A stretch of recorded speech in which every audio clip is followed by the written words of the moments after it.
انتوا عارفين ان احنا اغلبنا بيتنفس غلط، وده لان احنا كده كده بنتنفس من غير تفكير، من غير ما نركز في الموضوع. كده كده دي عملية وبتحصل، فمحدش بيركز او بيحط في دماغه ازاي نتنفس صح، او ازاي التنفس ده بيأثر على حاجات كتير في جسمنا.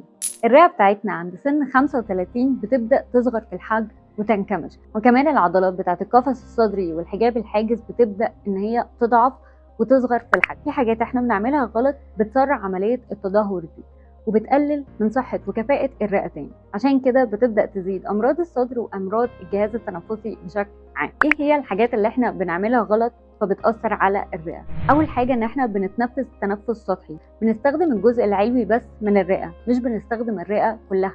يعني حوالي بنستخدم 70% بس من الرئة، وده طبعا بيخلي إن إحنا لما بنستخدمش الجزء السفلي بتاع الرئة بيصغر في الحجم، وكمان المرونة بتاعته بتقل. تاني غلطة بنعملها ان اغلبنا بيتنفس من بقه مش من المناخير. تعالى اقول لك اهمية التنفس من المناخير. اول حاجة المناخير بتفلتر الهواء، وبتنقي الهواء من الشوايب والبكتيريا والفيروسات اللي ممكن توصل للرئة. تاني حاجة المناخير بترطب وبتدخل الهواء دافي شوية على الرئة، لان الهواء الجاف والبارد بيكتر الالتهابات في الرئة وبيأثر على صحتها وكفاءتها. ثالث حاجة التنفس من المناخير بيزود الأكسجين في الجسم، وبيساعد على التوازن ما بين الأكسجين اللي داخل والكربون دايوكسيد أو ثاني أكسيد الكربون اللي خارج من الجسم، فبيخلي العمليات بتاعة الجسم كلها كفاءتها تزيد وتشتغل بشكل أحسن. مشكلة كمان بتعملها التنفس من البق إن هي بتخلي الجسم كأنه في حالة توتر أو في حالة ستريس على طول، دايما في ديفنس ميكانيزم، حاسس ان في مشكله وبيدي اشاره للمخ ان الجسم في خطر، فالمخ بيشتغل بشكل اسرع، فالجسم بيشتغل في حاله ضغط وحاله توتر اعلى، فده بيأثر على كفاءة الأعضاء. لكن لما بنتنفس من مناخيرنا الجهاز العصبي بيهدى وبيساعد الجسم ان هو يفكر احسن ويساعد على التركيز اكتر، وان الجسم يكون في هدوء اكتر والاعضاء كلها تشتغل بالراحه وتبقى شغاله من غير اي ضغط. طيب ازاي بقى ان احنا نحافظ على صحة الرئة بتاعتنا ونخليها تشتغل بكفاءة عالية؟ عن طريق 5 حاجات. اول حاجة ممارسة الرياضة، خصوصا تمارين الكارديو. تاني حاجة ان احنا نوقف الحاجات اللي بتدمرها زي تدخين السجاير والشيشة والايكوس والفيب، كل دول ليهم تأثير واحد تقريبا على الرئة.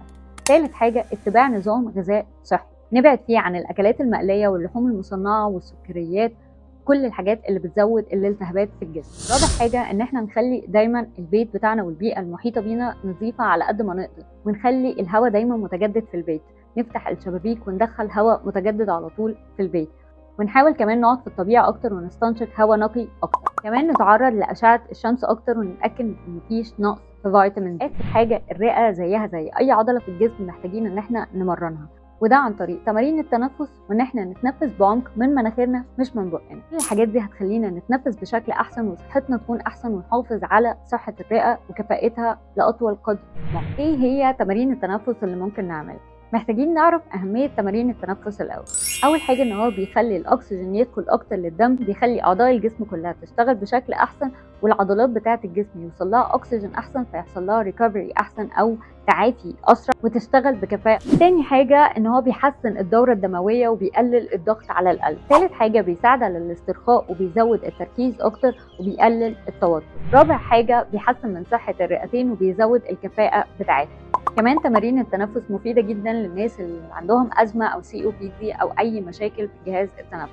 وطبعا في حالات البانيك اتاكس في تمارين تنفس معينة بتساعد إن الجسم يهدى، وبتساعد إن الجسم يعدي النوبات دي بشكل أسرع وأحسن. أول تمرين تنفس إن احنا بنحط إيد على الصدر وإيد على البطن، وناخد نفس عميق من مناخيرنا لحد ما كأن بنحس إن بطننا دي بالونة بتتنفخ وبتطلع لبره. بعد كده نبدأ نخرجه بالراحة، ودي ممكن نعملها واحنا قاعدين او واحنا مستلقيين او نايمين على السرير. تاني تمرينه وهي ان احنا بنبتدي نعد، بناخد النفس في خلال 3 ثواني ونبدا نخرجه في 3 ثواني، وممكن ان احنا نبتدي نزود بعد كده 4 ثواني و5 ثواني وهكذا. ثالث حاجه اليوجا. الحركات بتاعت اليوجا كلها بتخلي الجسم يتنفس احسن، وبتساعد على تقويه القفص الصدري والحجاب الحاجز، وبتخلي الرئة تشتغل بكفاءة أعلى بكتير. مهم قوي ندخل تمارين التنفس في الروتين اليومي بتاعنا، حتى لو 5 دقايق بس في اليوم، أول لما نصحى أو قبل ما ننام، هتفرق قوي في الصحة بتاعتنا بشكل عام. لو عجبكم الفيديو بليز لايك اند شير.